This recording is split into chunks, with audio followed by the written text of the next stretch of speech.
ازاي تقدر تعمل ترند البوكس اللي بيطلع منه اي حاجة؟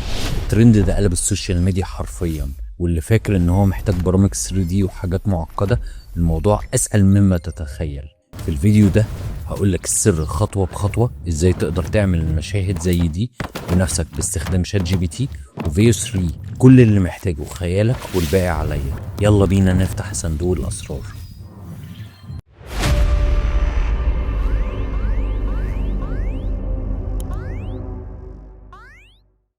اهلا بيكم في حلقه جديده من اسرار الذكاء الاصطناعي. النهارده هنعمل الفيديوهات الترندي قوي اللي هي بتاعه البوكس اللي بيطلع منه اي حاجه. فكره لذيذه وخلتنا ناخد بالنا ان قد ايه فلو قويه جدا. فلو هي اداه بتعمل فيديوهات من شركه جوجل. تعالوا نعمل كرييت ويز فلو. دي المشاريع اللي انا كنت شغال عليها. فين بقى اللي انا كنت شغال عليه؟ اهو ده. دي الحاجات اللي انا عملتها. هي الفكرة مش مجرد بوكس، يعني بص مثلا انا طلعت ايه من الموبايل. انت تقدر تعمل الفكرة اللي انت عايزها. تمام. في نسخة تانية. الأداة قوية جدا جدا.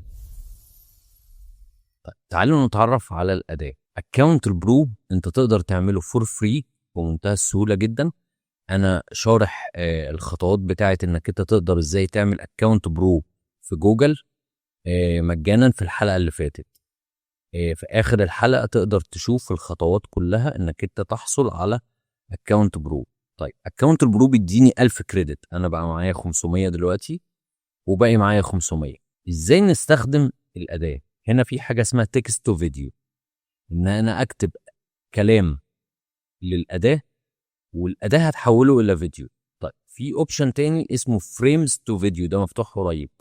فريمز تو فيديو المقصود بيها ان انا اديله صوره لمنتج او اديله باك جراوند وهو يبني المشهد بناء عليها. في حاجه هنا مهمه جدا وهي عدد الفيديوهات اللي بتطلع من كل برومت. طبعا انا عامل واحده لان هي بتكلفني 100 كريدت للفيديو الواحد. من الحاجات المهمه جدا ايه الموديل اللي انا هشتغل عليه.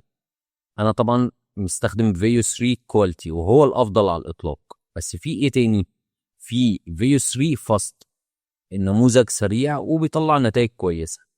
واقدر ان انا استخدم فيو 2، طبعا بيطلع 10 كريدت فيو 2 فاست.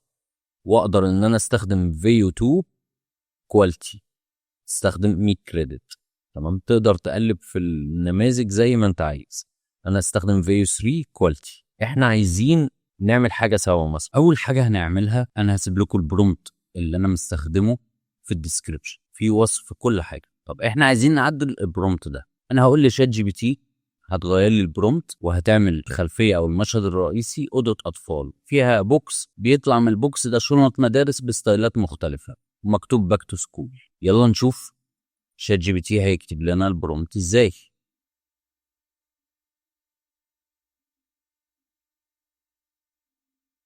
طبعا شات جي بي تي بيكتب كل تفصيله في الوصف اللي انا عايزه بالظبط. طيب عشان نفهم البرومت ده، لو انت عايز تعدل البرومت بايدك من غير شات جي بي تي تقدر تعمل الموضوع سهل جدا. انت عندك الستايل، عندك المقاس، عندك تفاصيل الاوضه، عندك حركه الكاميرا، عندك العناصر، عندك النيجاتيف برومتس اللي هي الحاجات اللي انت مش عايزها. نو بيبول مثلا، نو لوجوز، الحاجات اللي انت مش عايزها في المشهد بتاعك. واهم حاجه بقى وهي التايم لاين. التايم لاين متقسم لاربعه سيكونس، كل سيكونس فيه توقيت وفيه حركه وفيه صوت.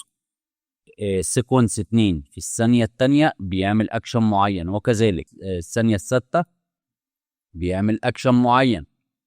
طيب تعالوا ناخد كده البرومت كوبي وهنروح على فلو. هنعمل كده تكست تو فيديو، هنتاكد ان هو معمول على واحده وفيو 3 كواليتي. يلا بينا. هو ما بياخدش وقت طويل. نشوف اوضه الاطفال اللي فيها الصندوق هيبقى عامل ازاي. كل ما كان وصفك دقيق للي انت عايزه بالظبط جوه دماغك كل ما بيبقى افضل نتائج انك انت تطلع فيديو احترافي جدا. صراحة الاداء قوية لابعد درجة. تعالوا نشوف مع بعض كده النتيجة. البوكس مكتوب عليه باك تو سكول، شكله حلو جدا، اوضة اطفال فعلا. يلا نجرب. واو واو، بجد النتيجة مرعبة، نتيجة حلوة جدا زي اللي انا كنت عايزه بالظبط. تعالوا نجرب برومت تاني. انا قلت له انا عايز مكتبة فاضية والكتب بتترص فيها. تعالوا نشوف النتيجة مع بعض.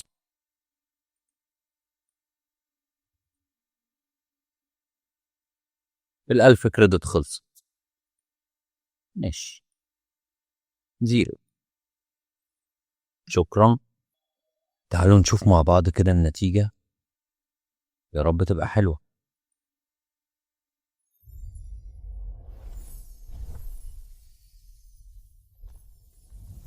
يعني الكتب ما ترصتش زي ما انا عايز بالظبط، بس يعني هي الفكرة لطيفة.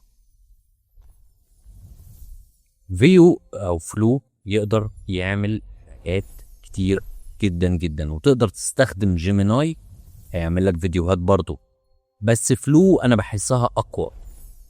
لو في اي حاجة وقفت معاكم اكتبوا لي في التعليقات.